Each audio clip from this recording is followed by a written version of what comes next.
Okay, kamusta po kayong lahat? And mega love shoutout po. And welcome back ulit sa aking YouTube channel, Nets and Vlog. So, eto na nga po guys, no, usapan pa rin ngayon sa social media na etong si PBBM ay wala na daw talaga ito.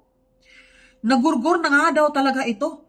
Dahil yung mga video na nilabas kahapon ay puro mga luma na raw ito, hinalungkat po ng mga netizens na yung video na yon ay last year pa pala.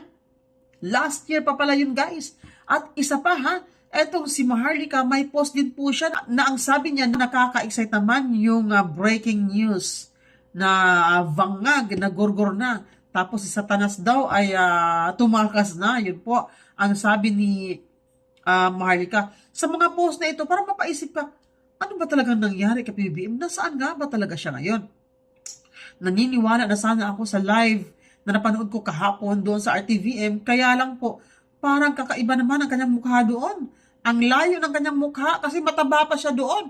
Di ba ngayon, payat po siya, pero yung video doon sa live ay mataba po siya. Marami po nagsasabi na yung video na yun ay re-live. Old videos daw yun, ni live lang daw, di umando. Yun po ang kanilang sabi. Ang nakakatawa lang po niyan guys, ay ibinalita din po ng Super Radio ng DZRH ba ito? Na yun nga po, no? Si PBBM nga daw po talaga ay healthy at buhay na buhay at walang sakit ito. Pero nandoon si Indrele sa video. Yun nga, ang sabi ng mga commenters, sinundo na po si BBM ni Indrele, kaya nandiyan si Indrele. O, di ba? Ayan po guys, oh. At hindi na po yan. Pati itong si Agent Morales, ang sabi niya, wala na talaga kayong magagawa. Aminin nyo ng patay na si Ading. Patay na si si Adik, yung po kanyang post. Bakit ba nila ito nasasabi guys? May GC ba sila? Si Agent ng Bayan, si Maharlika, si Atty. Rowena Guanzon, marami po ang nagpo-post. May ano ba sila? May GC? May napanood ba? May nakita ba silang proof na sila lang nakakaalam na itong si BBM ay nagurgur na talaga? Ano? So ito din si Dr. Richard Matao, ang sabi niya ay ito pala ang araw ng muling pagkabuhay ni Indrele. Kasi nandun si Indrele sa video eh. Kaya paano tayo maniniwala niyan doon sa sinabi ni Auntie Claire? Itong si BBM ay okay na okay at walang sakit. No? Dapat ipakita nila yung totoong video, hindi yung luma. Ang taba pa ni PBBM doon sa live ng Malacanang Channel eh. Mataba siya doon. Samantalang nung last week, napanood natin siya. Nagre-report siya, ang payat-payat niya. Tapos yung live doon sa Malacanang Channel, sobrang taba. Mataba siya. Diba? So hindi po natin masisi itong mga netizens na magduda sila. Kasi nahalungkat nila na yung video na yun ay luma pala yun, nirelive lang. Kahit nga ako, pwede ako mag-relive ng old videos eh. I-download ko lang yan, tapos i-live ko. May apps naman po na pwede mong i-relive yung old videos na kunyari, live ngayon, pero yun pala, old videos na yun. Diba? And saka isa pa guys, kahapon, ito nga po no, kahapon, ay sunod-sunod nga ang balita na si PBBM ay may mga events. Nag-ano rin sila o nag-post din po sila, pinost po nila itong si PBBM daw ay nakipag-met daw sa officials ng Mitsubishi Motors Philippines Corporation. So kahapon daw nakipag-meet April 6, 2026. Pero nahalungkat ng mga netizens. So ayan po my God. Ano pa pala ito February 7, 2025. Last year lang. Bakit ganon? Kung talagang si PBBM ay healthy, walang sakit, sana naman yung totoo at yung ngayon, latest na video ang ipapakita ninyo. Hindi yung puro mga old videos. Diba? May videos din na pinakita. Nandun si Indrele. Nandun si Bersamin. Wala na si Bersamin sa Malacanang. Matagal na po. Diba? Ano ang sabi nila? Ano ang sabi nung ni Makata ng Bayan? Sabi niya, fake ang live nila dahil kasama si Indrele. Hawak ng palaka ngayon ang Malacanang.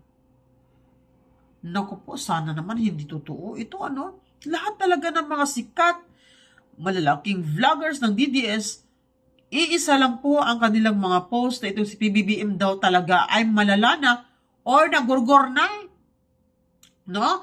Kaya daw minadali nilang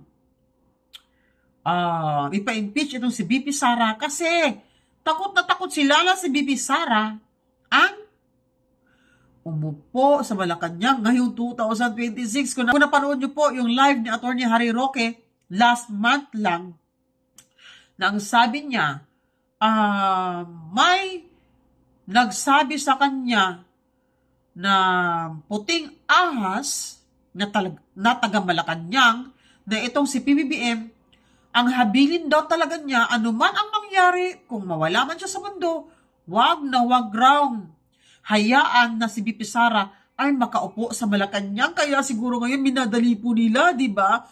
Yun talaga ang totoo. Yun po ang sabi ni Attorney Harry Roque. At saka alam niyo guys, no, kung totoong may sakit itong si BBM, ay magsabi na lang, no? Sabihin na lang totoo, di ba? At alam niyo po ba guys, no, itong mga commenters ng mga netizens, nagbabasa ako ng mga comments, sabi nila, nako, kawawa talaga ang Pilipinas ngayon kasi yung presidente natin, malala na ang sakit. Or kung totoo man na nagurgur na, sino ba talaga ang namamahala ng administrasyong ito ngayon? Baka daw si F. Elisa na daw ang namamahala. Naku po, o di kaya, baka daw itong si John Vic Rimula. Di natin alam. No, nakakapagtaka guys, tingnan yung mga picture, oh. Ayan. Di ba mataba siya? Ang taba niya sa video na yan. Samantalang yung original niyang mukha, ayan. Yan po yung mga latest po niyang mga videos na nagbabalita siya about sa sitwasyon ng OFW, about sa sitwasyon ng ating gasolina, na ganito, may crisis na. 'Di ba? Yung ilang